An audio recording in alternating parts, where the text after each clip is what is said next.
नाज़रीन करम अस्सलाम अलैकुम। हमारे चैनल पर आज की अदबी महफ़िल में आपका इस्तक़बाल है। आज मज़मून जो पढ़ा जाएगा उसका नाम है हस्ती अपनी। तो मुलाहिज़ा फ़रमाइए, हस्ती अपनी। एक आम इंसान सुबह व शाम मसरूफ़ियतों के दौरान एक पुरसुकून ज़िंदगी चाहता है, जहाँ कभी कभी मेले हों, रौनकें हों, रानाइयाँ हों। ज़्यादातर समाजी व तहज़ीबी हलक़ों में ये मैसर होती हैं, जहाँ उसके हम उम्र व हम ख़याल लोग मिल जाते हैं।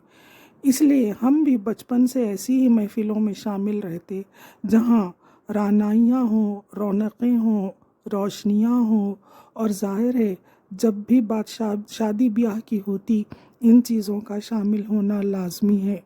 आज जो रौनकें शादी खानों की जीनत बनी हुई हैं और सिर्फ शो 3 घंटे का है, आज से 40-50 साल पहले घरों में होती थीं।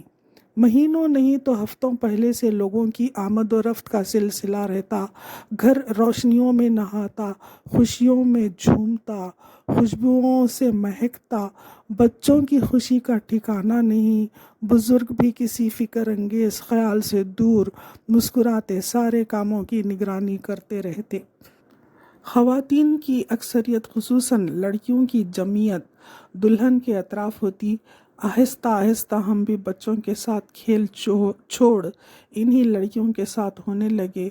हम उम्र के उस हिस्से से गुज़र रहे थे जहाँ अच्छाई और बुराई में तमीज़ होने लगती है और गानों गीतों के मतलब भी समझ में आने लगते हैं। जब महफिल पूरी तरह सज गई और ढोलक के गीत दिल लुभाने लगे, सुर ऊंचे होने लगे, लोग झूमने लगे और खुशियों की वो सौगात आ गई कि एक एक मिसरा हमने गौर से सुनना शुरू किया तो हमारे चौकन्ने होने की बारी आई। एक मिसरा हमारे कानों से टकराया, आहा हम दूल्हे वाले, ओ हो हम दूल्हे वाले, आहा हम दूल्हे वाले, ओ हो हम दूल्हे वाले। अभी हमने इस मिसरे की मानवियत पर गौर भी ना किया था कि दूसरा मिसरा सुनाई दिया, थू थू तुम दुल्हन वाले, थू थू तुम दुल्हन वाले। इस मिसरे को न समझ पाने की कोई वजह न थी। दुल्हन वालों की खुलकर तौहीन थी। जो बिजली हम पर इस मिसरे ने गिराई, इसका अंदाज़ा किसी को भी ना था। बज़ाहिर किसी ने इस पर तवज्जो की या न की पता नहीं, जबकि हमारी तो मुट्ठियाँ भिंच गईं। हमने चारों तरफ नज़र डाली, सारे चेहरे अपने थे पर हम ख्याल कोई न था। हम ये समझने पर मजबूर हो गए कि हमने बिला वजह छोटी सी बात को संजीदा ले लिया है, वरना ऐसी थू थू पर कोई चुप नहीं रह सकता। जिस किसी का ये नज़रिया था, उनसे बहस करना और उन्हें कायल करने की कोशिश करना जैसे बिल्ली के गले में घंटी बांधना था। और फिर अगर हम महफिल से उठकर भी चले जाएं तो महफिल से उठ जाने वालों को पता होना चाहिए कि यहाँ कोई खाली जगह नहीं रह सकती, क्योंकि महफिल तो तेरी सूनी न हुई, कुछ उठ भी गए, कुछ आ भी गए। महफिलें तो यूं ही आबाद रहती हैं, मगर दिल पर जो नक्श बन जाते हैं, इन पर क्या किसी का जोर चल सकता है। यूं लगा कोई लकीर सी खिंच गई है, अनदेखी अनजानी ज़िंदगी की डगर मामूल पर आती गई और हम बहुत सारे सवाल क्यों, क्या, कैसे दिमाग की दहकती भट्टी में सुलगाते आगे बढ़ते रहे। जैसे कि इस दुनिया में होता है, एक के बाद एक दौर आता है, पुरानी बातें मादूम होने लगती हैं।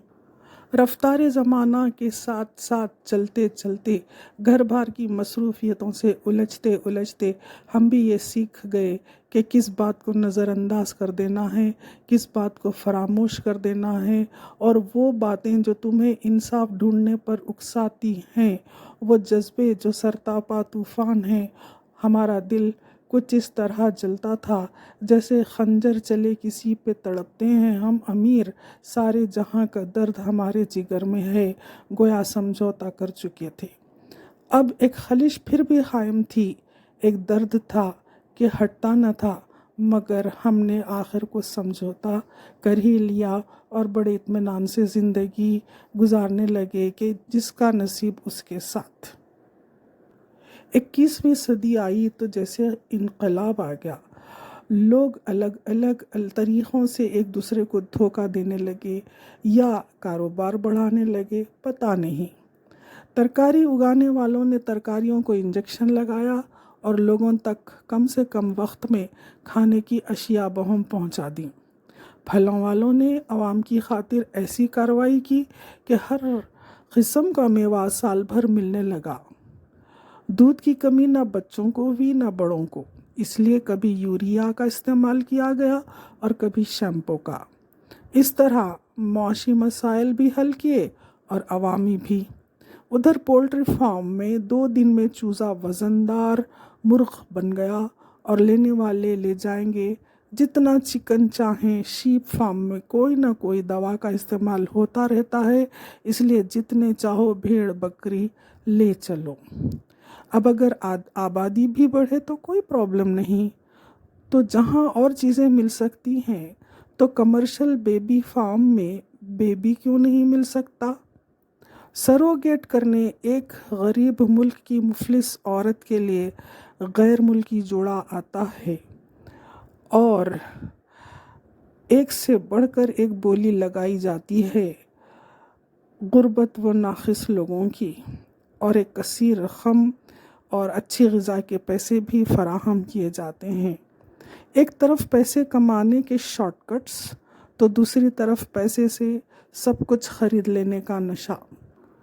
غیر ملکوں سے غریب ملکوں کو آنے والے جغرافیائی حدود سے آگے آ کر تاریخ رقم کر رہے ہیں۔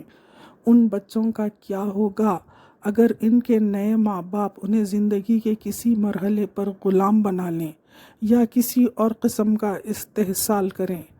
کمرشل بیبی فارم کے یہ بچے دنیا کی بھیڑ میں اپنے ڈی این اے سے میچ کرنے کس کس کو ڈھونڈیں گے؟